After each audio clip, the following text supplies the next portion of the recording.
Oh shit, here we go again. Ayo pa kayo sa buntag, no?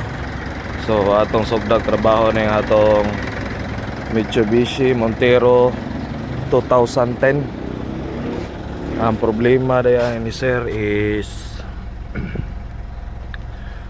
super kabaga og gaso.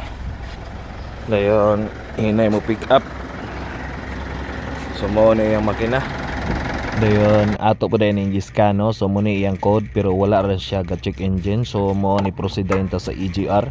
So di kan ko din ang limpyuhan ni kay niingon ang customer nga nalimpyuhan na daw ang intake, EGR o ang turbo. So i-double check nato o dili jud kayo tantong hugaw. So atong gibuhat ani is gibarahan sa nato si EGR para dili kasulod ang aso papunta sa intake. Kay para di na mahasol og limpyo-limpyo sa sunod. Dayon kani po dayang sa turbo is nabaliktad ning iyang rod. Dito na sa pikas nakabutang, medyo galigwat. So mo na atong gi-position og just gawas tapit para di na siya ligwat. Wala ra yaso. Dayon mo na to atong gi-testingan. Wala ra.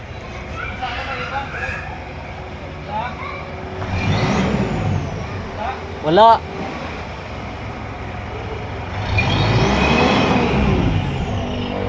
Wala.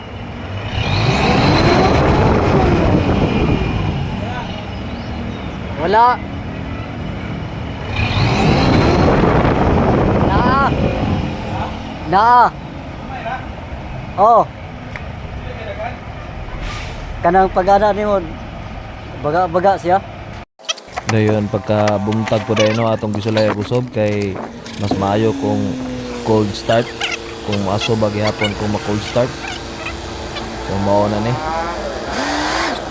Itong ipaandar o gi-rev up to 4,500. Kamay lang kita aso buwas. So na okay na gyud. Salamat.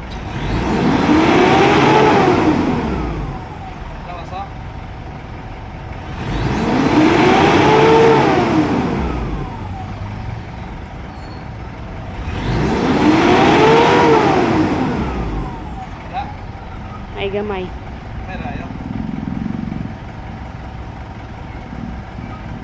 Gano'n lang naman